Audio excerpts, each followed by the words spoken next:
Hola compañeros, mi nombre es Luis Ábalos. A continuación voy a desarrollar el tema de factores relevantes en la enseñanza, aprendizaje de vocabulario para la clase de español 6615 de la doctora Yani. Pongamos la situación hipotética de que un hispanohablante no domina el idioma del inglés y se encuentra en Estados Unidos y se encuentra ante este letrero. Entonces, él no tiene buen dominio del inglés, pero él puede hacer una correlación de las imágenes de acuerdo con las oraciones. Por ejemplo, en la primera vemos una mano extendida con la oración wash your hand. En la segunda vemos una botella con el contenido del jabón. En el tercer elemento vemos un grupo con este elemento rojo con una X, donde dice avoid crowds. Y en el cuarto elemento tenemos un hombre que está utilizando una mascarilla con la oración wear mask. En el quinto están dos personas saludándose, pero con el elemento X encima. Esto como dando una indicación de negación o que no se debe hacer con la oración avoid handshake. Y en el último elemento tenemos a dos personas con dos flechas en sentido contrario, con donde dice 6 pies y con la oración physical distancing. La ventaja con este letrero de anuncio de prevención es que la persona puede relacionar por medio de las imágenes, aunque no hable inglés, los elementos o los pasos que tiene que hacer para la prevención de la enfermedad. Y la persona también puede hacer uso de cognados, como por ejemplo prevention, que asimila a la palabra prevención, el verbo use, de usar, la palabra mask, que es máscara, y la oración physical distancing, que habla sobre el distanciamiento social. Bueno, en el punto número 1 vamos a ver que dos de las discordancias entre el aprendizaje indirecto y directo son el tiempo con el que se dispone y la eficacia del procedimiento. Estos dos factores siempre van a estar influyendo en todas las teorías que vamos a ver a continuación. Y los defensores del aprendizaje indirecto son Krausen, Laufer, Nation, Laufer y Hustley. Bueno, Krausen dice en el 2003 que dice que uno de los mejores métodos para aprender está en la lectura con mejorías en el vocabulario y la gramática. Este método no está relacionado necesariamente con la educación formal.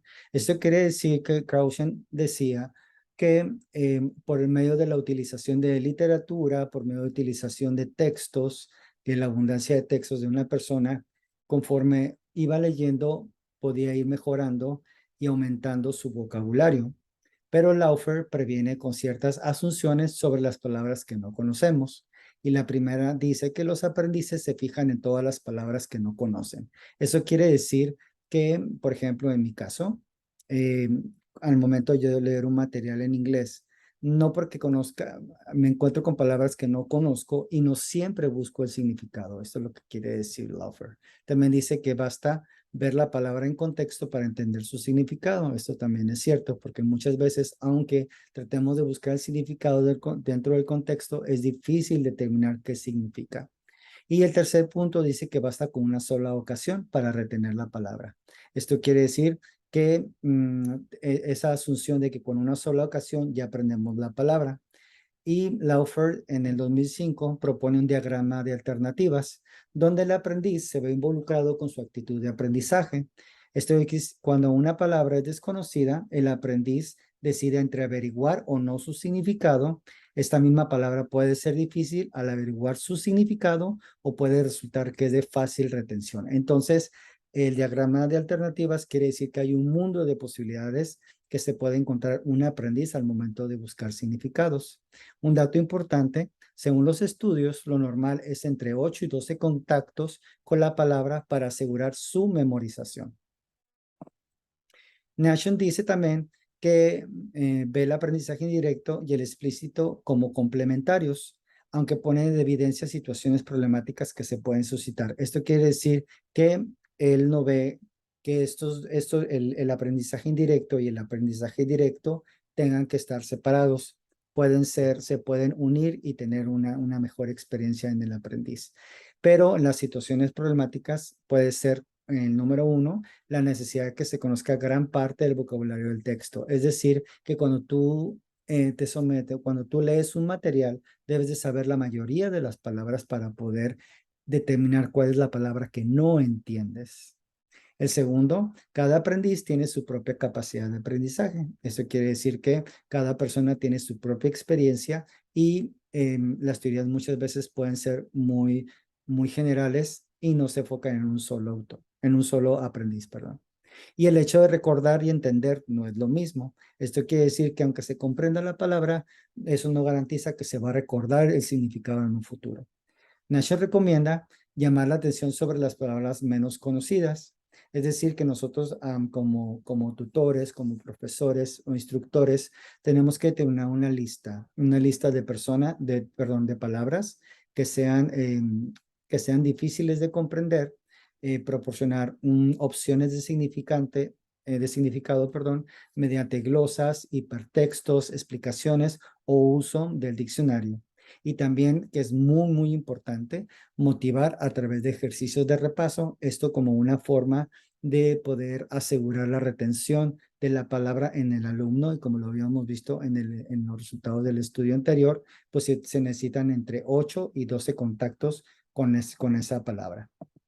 Bueno, también vamos a pasar al tema de nivel de retención y léxico relacionado con el grado de implicación del aprendiz. Laffer y Huston en 2001 destacan 3 criterios. 1. Necesidad. Determinar si la palabra es necesaria para llevar a cabo la tarea. Es decir, que la persona va a determinar si es importante o no esta palabra. En la búsqueda, el intento de encontrar el significado. Y el tercero, la evaluación, la comparación de significados. Eso quiere decir que la persona que al momento de encontrar un significado, de buscar significados, se puede encontrar ante varias opciones. Por ejemplo, la palabra blackout, según la página, perdón, Word Reference, dice que el apagón, la palabra se puede significar apagón, suspensión, oscurecimiento, desmayo, desvanecimiento, lipotamia, laguna, embargo y bloqueo. Y estas opciones son para la palabra blackout. Y ante esta oración que dice, "Have you ever experienced a blackout after drinking too much?" Entonces el aprendiz se encuentra con esa problemática de cuál de todas las opciones de significado es la correcta para elegir y conectarlo con la oración y que tenga sentido.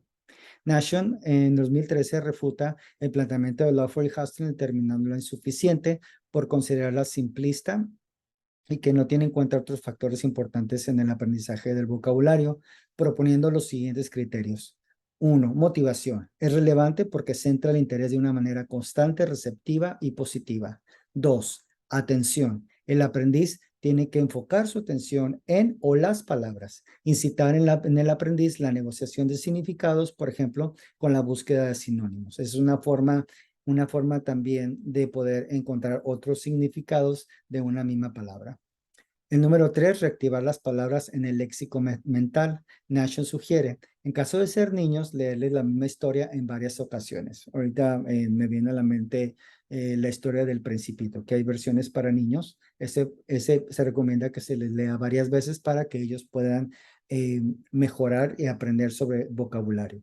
Y en caso de ser adultos, leerles la historia por capítulos, porque los autores tienden a utilizar el mismo sistema de palabras, es decir, que el vocabulario tiende a repetirse. El número 4 dice que el uso creativo de las palabras, buscar o crear actividades con las palabras para crear una actividad placentera y divertida. Esto radica mucho en el trabajo del instructor o del profesor, de que esta palabra con sus significados buscar alguna actividad para poder reafirmar en el aprendiz el significado de esta palabra. Y en el número 5, la retención de las palabras. Esto se logra mediante que los significados se procesen visual y lingüísticamente. Esto va relacionado a una experiencia personal del aprendiz. Por ejemplo, una canción que le evoque cuando conoció a su pareja. Esto en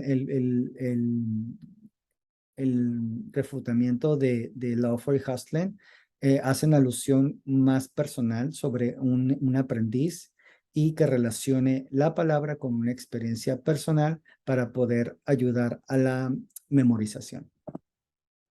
Y bueno, en los puntos estratégicos del aprendizaje directo, tenemos 3 puntos, que es la traducción.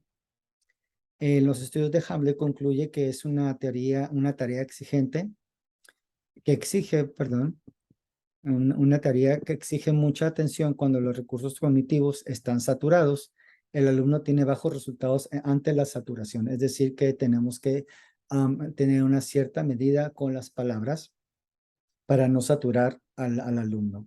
El uso de ayuda visual. Boers observa en sus investigaciones que los que tienen input visual tienen mejor rendimiento. Perdón, aquí me falta esta palabra. Es decir, que se puede utilizar materiales audiovisuales, películas, videos, para poder mejorar esta comunicación y esta retención de palabras. Y bueno, dado de paso también tener más contacto con el alumno. Las tarjetas de vocabulario, a pesar de que es un tema muy criticado porque consideran que es un aprendizaje descontextualizado, es decir, que no tienen ningún contexto las palabras, pero existe una efectividad para iniciar el aprendizaje y posteriormente esta misma estrategia reemplazarla con otras estrategias más amplias lingüísticamente. Es decir, que con el utilizo de tarjetas de vocabulario se puede ir ampliando conforme se vaya aprendiendo de las palabras. Y da los siguientes consejos. Utilizar palabras de uso frecuente y evitar los sinónimos. Utilizar palabras que tengan relación una con otra. Por ejemplo, perro, gato, ratón. Empezar con palabras con pocas tarjetas e incrementar la cantidad cambiando el orden. Retirar la tarjeta si consideras que los alumnos ya dominaron esa palabra y pronunciar las palabras en voz alta agregando una frase que las relacione. Entonces, aquí vamos a pasar a la siguiente diapositiva. Y bueno, pasamos a las sugerencias para la enseñanza del vocabulario, que es permítame un momentito. La concienciación. Ok. Esto, para lograr esto, dice que el alumno siempre surgen dudas sobre alguna palabra y las sugerencias que da el autor es que el alumno anote esa palabra y busque su significado. Esto es una acción directa. Y también el utilizo de cognados e identificar los falsos cognados. En el siguiente punto es la presentación y explicación. Nation en 2003 dice, la presentación y explicación del significado se puede dar de diversas formas. El uso de material real, el recurso material visual auditivo fortalece la memorización, el utilizo de mímica, que aunque es limitado, proporciona un acceso a la palabra. La traducción tiene la ventaja de la rapidez, pero recomienda que en las primeras etapas se utilice un diccionario bilingüe y posteriormente utilizar un diccionario de la segunda lengua. Y las claves contextuales radican la habilidad del tutor o profesor de contextualizar la palabra aprendida en oraciones sencillas o complejas. Eso lo va a determinar cada tutor de acuerdo al nivel de clase que esté impartiendo. Y bueno, ahora vamos a los ejercicios directamente, que es la práctica de vocabulario por medio de ejercicios como la sección léxica. Necesito un espacio para freír los huevos y tenemos la opción A, olla, B, sartén, C, fuente, D, huevera. Entonces, en esta es la opción número B, el régimen gramatical o preposiciones. Taquico está enamorado y ponemos la opción D, que es la letra D, ¿verdad? De Alina. Y tenemos el otro tema que es colocaciones, que apenas se le entiende, tiene un acento muy, entonces el alumno ya tiene que decidir fuerte, pesado, grande o duro. Y también otro de las técnicas es la técnica de emparejamientos.